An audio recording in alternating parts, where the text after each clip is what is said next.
Hello, my Bill 5000 Nation. How is everyone doing today? Hopefully, everyone's having a great day. If not, I hope it gets better from here. Alright, we are back with another Mr. Ballin video. This one is titled, Evil Grandpa Almost Got Away With It. Alright, let's get into it. I'm curious. I'm curious to know. So go ahead, turn the lights down low, put on something comfy, cuddle up with someone special. Let's get spooky. During a snowstorm in 1982, a man on board a commercial plane looked out of his window and saw something very strange at the top of a Colorado mountain. When authorities were alerted and sent to that spot on the mountain, they could not believe what they found there. But before we get into today's stories, if you're a fan of the strange, dark, and mysterious delivered in story format, then you've come to the right place because that's all we do, and we upload once or twice every week.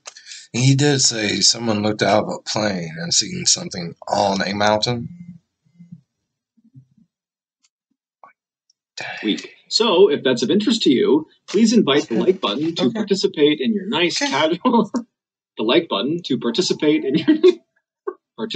your very fun, very casual neighborhood squirt gun fight. But then squirt the like button. But then squirt them with sulfuric acid. But then squirt the like button with sulfuric acid, not water. Also, please subscribe to our channel and turn on all notifications so you don't miss any of our weekly uploads. All right, let's get into today's stories. Poor guy.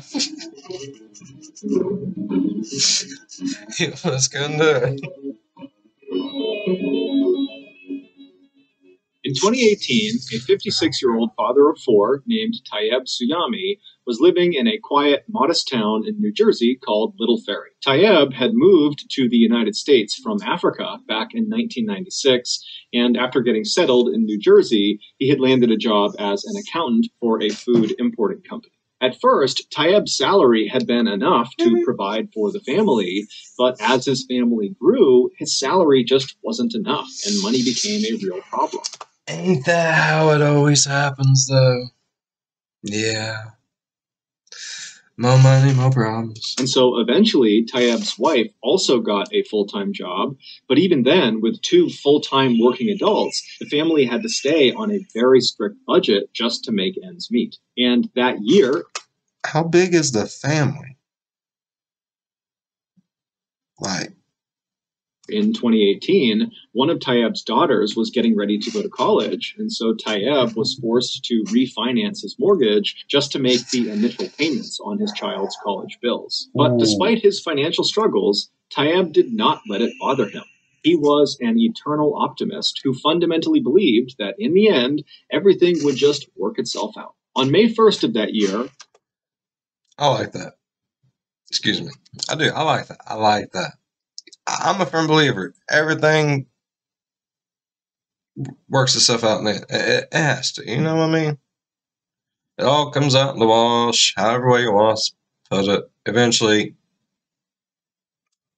yeah.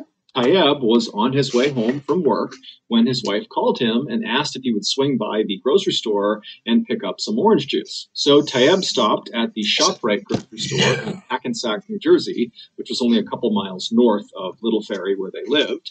And he went inside, he went to the juice aisle, and he scanned the different brands of orange juice. And at some point, he grabbed the most appealing orange juice that was still within their budget. It was $5.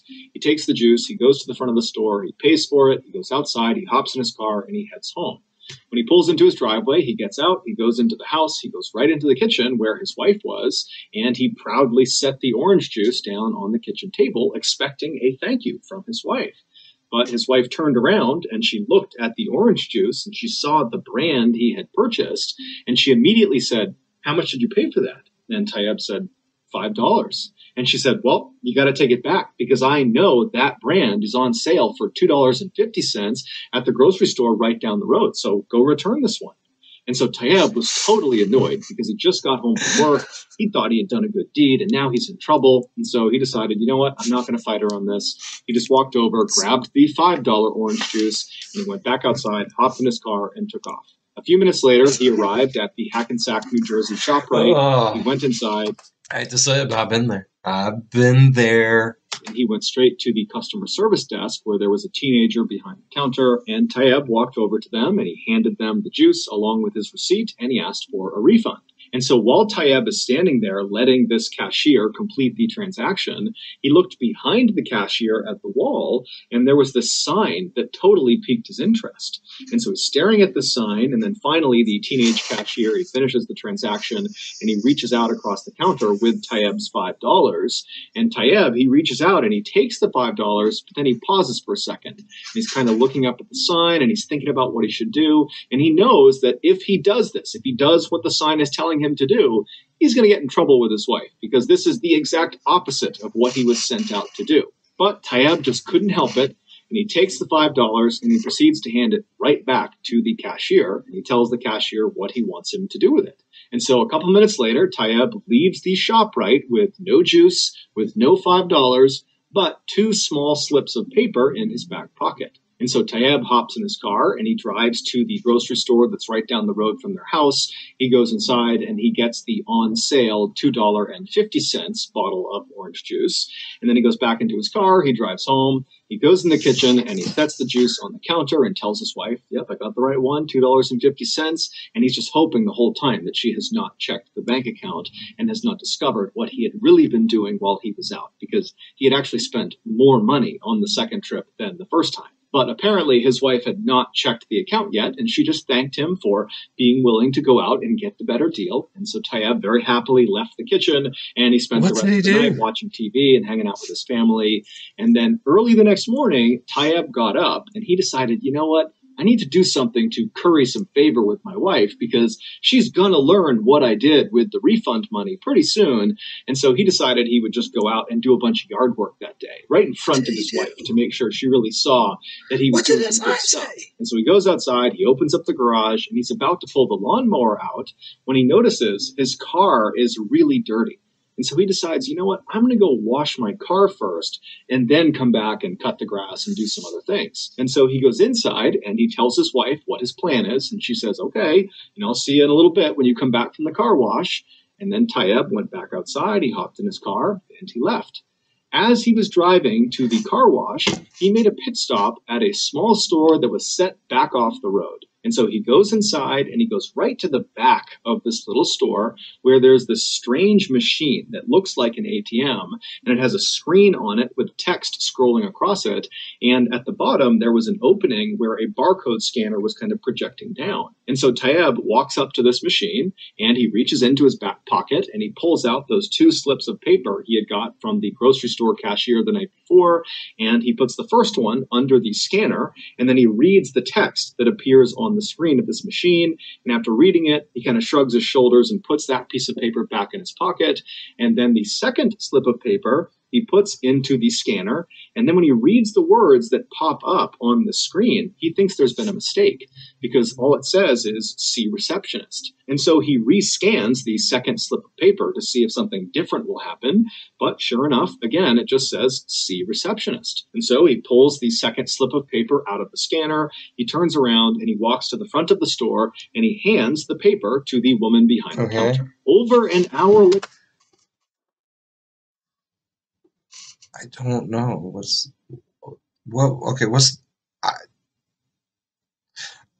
I've never returned something at a grocery store. I'm not gonna lie. I haven't. I've never had to. I'm sure one day I will, but I haven't. I've never read the sign behind the thing. I don't even know if the stores right now have the signs. What does the sign say? I need to know. Later, Taeb pulled into his driveway, and he sat in his driveway for a second. He was still shaking from what had just happened inside of that small store. So he gets out of his car, which was still totally dirty, and he made his way into the house, and he went straight to the kitchen where his wife was. And so as soon as he gets in the kitchen, his wife turns around and looks at him and says, "Where were you? The car wash is like 5 minutes away. Why were you gone for like 2 hours?" But Taeb, he's got no expression on his face, and he looks at his wife and just says, "Give me $100. And his wife scrunches her face up at him and says, "No, where's your money?" And Tayeb smiles, he turns around, he reaches into his back pocket, and he pulls out that second slip of paper, and he hands it to his wife, and he says, "Here's my money." After getting that $5 refund at the ShopRite in Hackensack, New Jersey, Tayeb noticed a sign on the back wall that was advertising for a Moneyball jackpot lottery. And he had decided to use the $5 refund to buy 2 lottery tickets. And so he buys these 2 lottery tickets, and the next day, that store set back off the road he went to was a convenience store, a 7-Eleven, and the machine he was using was a machine that scanned your lottery tickets to see if they were winners. And so the first ticket he scanned, it was a dud, it didn't win anything. But the second ticket, when he scanned it, it couldn't process the amount of money he had just won. And so that's why it told him to see the receptionist. And so he brought the second ticket up to the counter, he handed it to the woman, and after she scanned it and saw the amount of money he had won, all she could do was say, "Oh my God, oh my God, oh my God." And when he asked her, "What are you looking at? What happened?" She just goes, "Big." And so when he got home, Tayeb handed that slip to his wife, and on it was the amount of money that he had won. He was the jackpot winner. He had won $315 million. Tayeb Holy shit. He and his wife and his kids all laughed and cried and celebrated in the kitchen all night. And within a couple of days, Tayeb had left his job, he retired, and he had paid off all of his family's debts. And at his press conference for the New Jersey lottery, he was quoted as saying, "I love orange juice now."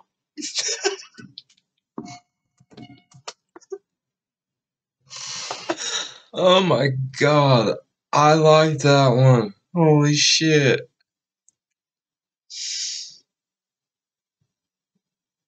Damn, who would have thought though?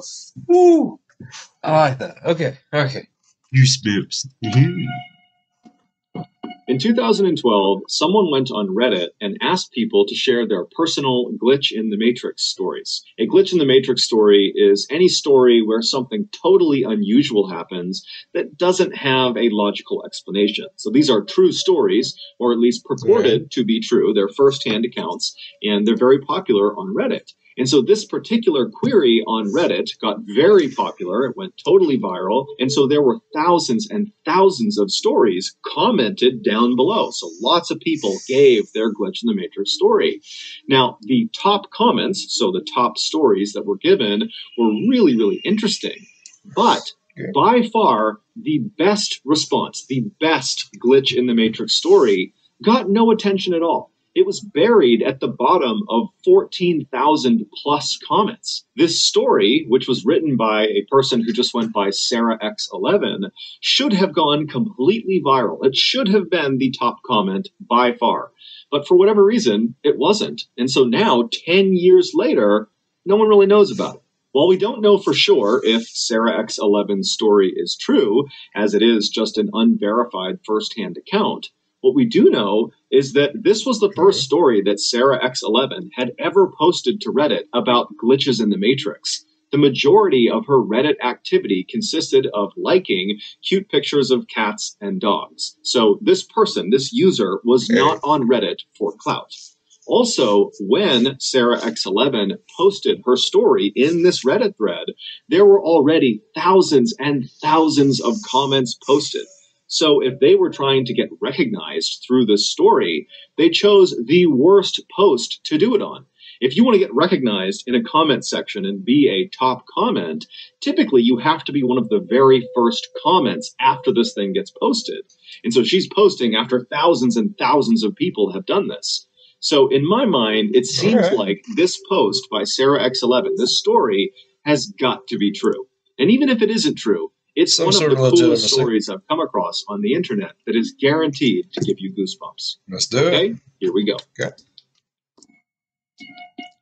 Main story. In 2006, a 20-year-old woman named Sarah started having some very strange dreams about a woman named Aurora. She had a very striking face with sharp features and long black hair. Now, her dreams varied. Sometimes Sarah was in a crowd of people, or I didn't like that picture. It had really, really creepy eyes. She was at her office, or she was just alone in a room. But in all of her dreams, Aurora would always show up. Either she would interact with Aurora and they would speak, but Sarah could never remember what they actually spoke about, or Aurora would just be in the crowd or in the background just watching Sarah. Now, she had these dreams enough that eventually Sarah began to think, I must know someone named Aurora. I must have come across this person, and now they're just kind of manifesting in my brain at night when I'm sleeping. And so she began going through her older posts on social media to look in pictures of her and of her friends to see if there was a woman with striking features and long black hair that was this Aurora person in her dream.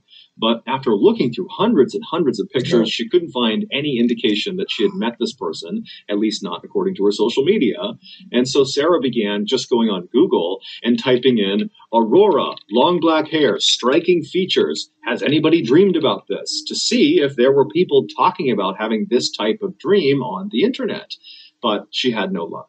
Eventually, after about 3 or 4 months of having these strange dreams that Aurora was in, Aurora stopped showing up in Sarah's dreams. It was like it suddenly was all over. And so very quickly, Sarah just kind of forgot about it. A few years later, on Halloween night 2009, Sarah and a friend pulled off the highway into a gas station. They had been out with some friends celebrating Halloween, and now they were making their way back home. Sarah pulled it. This is where shit gets weird, ain't it? Into an empty spot right in front of the convenience store, and after they were parked, Sarah and her friend got out, they went inside, they got some snacks and drinks, and then they came back outside and climbed back into Sarah's car. A few moments later, Sarah had turned her car on, she had backed out, and she had driven past all of the gas station pumps, and she was making her way towards the single-lane strip of road that merged out onto the highway. It was how anybody who got into this gas station got back out onto the highway. And so as she's getting closer to the entrance of this short merge road, her phone suddenly rings. What happens next occurred over a span of just a few seconds. So it might seem like this is over several minutes, but this all happened pretty much simultaneously. Okay. So she's pulling up to the entrance of this merge road. Her cell phone rings, and because there was no one behind her, it was not a busy night, Sarah decides to just stop her car, put it in park so she can safely take this phone call. And so she stops her car pretty much right in front of the entrance to this merge road, and she picks up her phone, she looks at the number, and she doesn't recognize it, but she picks it up anyways, and she says, hello. There was silence on her phone, and as Sarah is saying, hello, is anybody there? Another car from the gas station pulls up right behind Sarah's car, and they start honking their horn immediately. They're in a huge rush. And so Sarah, who's totally embarrassed that she's blocking traffic, she hangs up the phone, she puts it down, she puts her car back in drive, and she hits the gas. But this driver behind her is apparently in such a rush, they're so impatient, that they actually swerved around her, driving on the dirt off to the side of the road just to get around her, and then they sped off down the merge road back onto the highway. And literally, seconds later, another car that was already on the highway, a silver Honda Civic, lost control and smashed into this car that had just passed Sarah's car. So there's this huge car accident literally right in front of Sarah and her friend, who have now stopped the car. They're right at the end of the merge road looking at this horrible accident that they narrowly escaped. Sarah put her car back in Final Destination, and she called the police. When the police showed up a few moments later, they took down Sarah and her friend's version of events. And then a little while later, after the ambulances had left and after the two cars had been pulled off of the highway, one of the police officers pulled Sarah aside and told her that the driver of the Honda Civic and the driver of the car that had swerved around her had both been killed in the accident. Shocked, the only thing Sarah could think to do was to call back that number she didn't recognize that had effectively stopped her from getting onto the highway and maybe even stopped her from being hit by that Honda Civic. And so she wanted to talk to this person and thank them for saving her life. Yeah. But when she called the number back, the person did not pick up. However, it went to her voicemail. And it said, "Hi, you've reached Aurora. Leave your name and number after the beep." Sarah could not believe it. She said she had never felt goosebumps like that in her entire life. The next day, Sarah tried calling the number again. I got the goosebumps too. I couldn't help but laugh though halfway through my face. Mr. Ballen. Oh. I like when he does a little voiceovers. It's funny. And this time the woman, Aurora, answered the phone. The two got to talking, and Sarah explained her crazy dreams and now this crazy car crash thing and how it's all connected. And Aurora would tell Sarah, like, that's amazing. This is a crazy story you're telling me, except I didn't call you last night. I have no idea how you got my phone number. And so at the end of this phone call, the two women really had not reached any sort of explanation for how this came to be, how they came to be talking. But they ultimately just said, okay, hey, thanks and best of luck to you. And then they hung up. After the call was over, Sarah found herself just kind of sitting there, not really sure how to react to what had just happened. It was such a totally bizarre. I don't know how to react to any of it. I wasn't even there. I mean, that's weird. Thing that she had just been through over the past 24 hours. And then if you include the dream, this has been a multi-year long thing. And so on a whim, Sarah just opens up her Facebook account and she plugs in Aurora's full name because Aurora had given her full name on this phone call they had just had. And when she looked at her phone, when the results came in, Sarah nearly fainted. Right at the top of the results page was this woman, Aurora's Facebook account. And her profile picture showed her face. And when Sarah looked at her face, it was the exact same face she had seen so many times in her dreams. It was the same Aurora, with striking features and long black hair. The woman in her dreams was the woman who called her and saved her life. What the fuck? Still have goosebumps, bro. The hairs are sticking up everywhere. See, there's hairs sticking up everywhere. My God. Like, that wasn't even, I don't know, like, that wasn't scary, creepy. That's just, I don't know. I don't like that one. Nope. Not at all. On the evening of January 6th, 1982, a man named Harold Bray, who was a sheriff in Jefferson County, Colorado, which is an area just west of Denver, arrived at the Denver airport. Harold was running late because his commute into the airport had been treacherous because Denver and the surrounding areas were all getting pounded by a snowstorm. After running into the terminal and getting checked in and getting through security, he made it to his gate right as they were boarding the plane. Feeling very relieved, Harold joined the queue of other people that were getting on the ramp to go down into the plane, and then just a couple of minutes later, he stepped on board and he found his seat, which was located at the front right side of the plane. He sat down in his seat, he buckled in, and then he grabbed an in-flight magazine from the back pocket of the chair in front of him, and he waited for takeoff. 15 minutes later, as the plane was rumbling down the runway at full speed, Harold looked out the window. And so as the plane began to lift off the ground, he watched as the city lights of Denver slowly faded away as they got higher and higher up. But just before their plane entered into the thick cloud that was hovering over that stretch of Colorado, Harold noticed something very odd out of his window. Located just west of Jefferson County, which is where Harold worked, was a 22-mile stretch of road that cut through the Rocky Mountains. It was called the Guanella Pass, and it took motorists up and over this 11,000-foot mountain pass. Now, this was a beautiful scenic drive that Harold was very familiar with, but this road was not maintained in the wintertime. So that's a real photo, too. This is it. Real photo. It's pretty.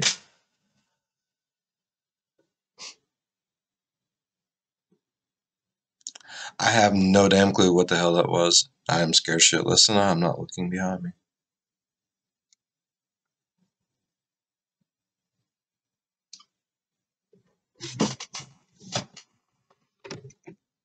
Hello?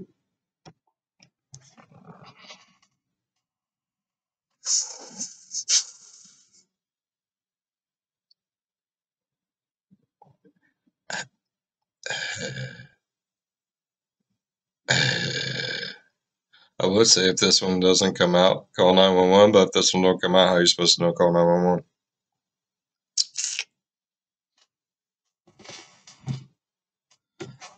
Now see, normally I wouldn't care about noises happening behind me because, I have kids, but the kids are not here. Neither is the wife. Neither are the dogs. There's no one here but me. Yep. Okay, we're continuing. We're ignoring that. Simply could not get through this I don't remember what the hell I was talking about now. pass. It was impossible. Yet, as Harold looked out of his plane window down to Jefferson County below, and he kind of scanned his way west up into the Rockies, he saw there were clearly a car's headlights on the Guanella Pass. And so Harold's thinking to himself, why in the world would anyone be on the Guanella Pass in the middle of this huge snowstorm? It didn't make any sense. Yeah. But as Harold watched this vehicle, he saw what was going on. Whoever was in this vehicle was holding a flashlight out of their window, and they were shining the light straight up into the sky, flashing it on and off, signaling distress. This motorist was trapped. Harold knew the likelihood of another plane happening to fly over this area and looking down and seeing those lights and recognizing them for what they were, an emergency, were slim to none. So Harold knew if he didn't act quickly, this motorist was doomed. And so Harold quickly got up from his seat. He climbed over the person next to him. He got into the aisle and he waved down the attendant. And then after the attendant ran over, Harold explained who he was and why his experience as a sheriff told him that this was an emergency. And so the attendant took him very seriously. They turned around. Yeah. They went into the cockpit and they told the pilots. And the pilots used their radios to call down to authorities on the ground. And then just a couple of minutes later, the fire department was dispatched to Guanella Pass. 15 minutes later, the fire chief, a man named Dave Montoya, who was driving in a four-wheel drive SUV, arrived at the start of this 22-mile stretch of Mountain Pass. And as they're driving through the whipping snow, he sees up ahead the headlights of the stranded vehicle.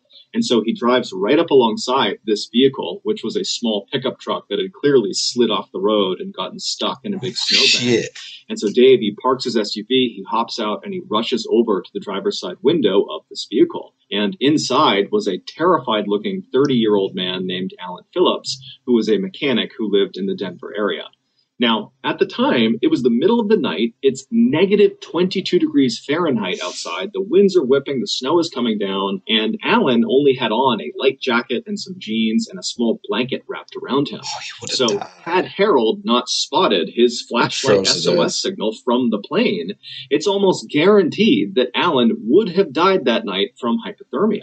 And so when Alan turned and saw Dave standing there, his rescuer, Alan began crying tears of joy and thanking God that he was going to survive. When Dave asked Alan what happened, Alan, who was slightly intoxicated, told Dave that he had gone out drinking at a bar, and then when it was time to come home, he had stupidly decided to drive through the Guanella Pass back to his home, forgetting that this particular stretch of road was not maintained during the winter. When Dave asked Alan how he got this really deep bruise on his cheek, he assumed he got it from crashing off the side of the road, Alan smiled a kind of embarrassed smile and said, no, actually, after I got stuck, I needed to urinate, and so I got out of the vehicle and I walked a few paces away from my truck and I went to the bathroom. And then when I turned to walk back, the snow was so blinding I couldn't actually see my truck. And I ran to go find it again because I didn't want to be trapped out in the snow. And I ran into the truck face first. And so my cheek hit the door of the truck. And so this...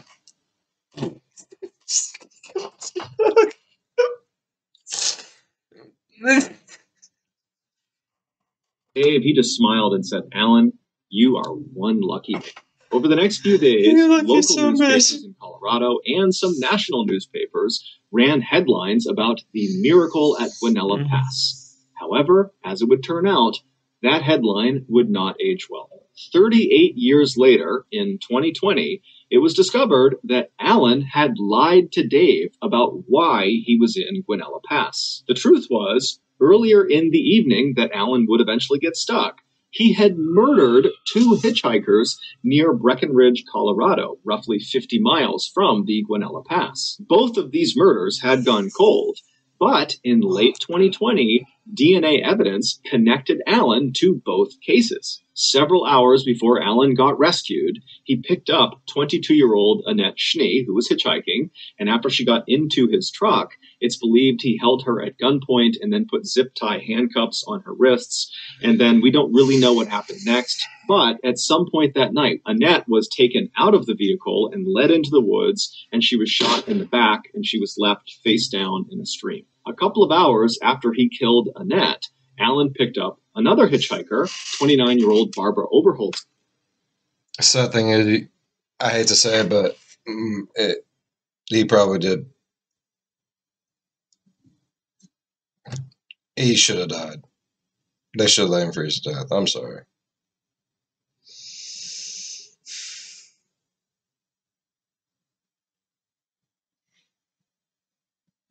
Damn.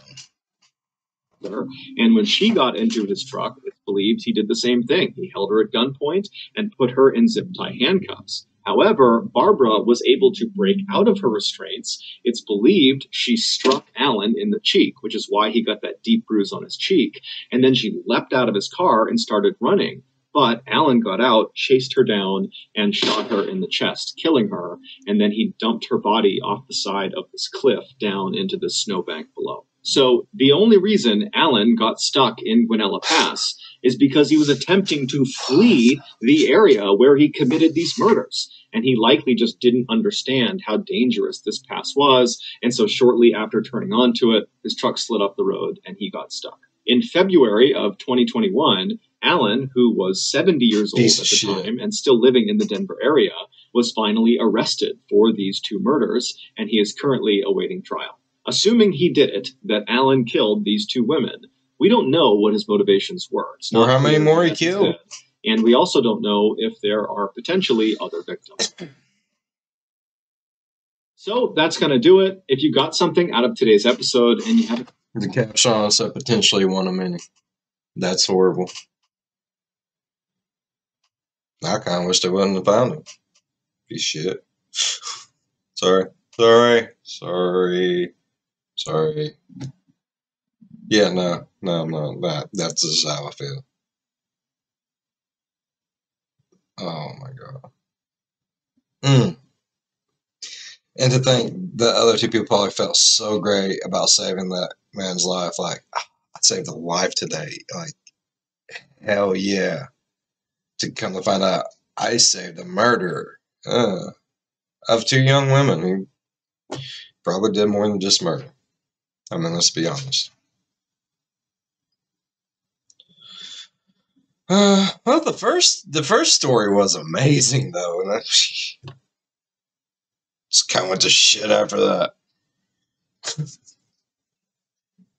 All right, you guys. If you enjoyed today's video, please leave a thumbs up. They really, really help. And if you're a fan of the spooky, scary, strange, or deranged, think about subscribing. As always, be good to one another. I'll see you in the next one. Bye-bye. Take him back out there, leave him to freaking freeze to death. Piece of shit.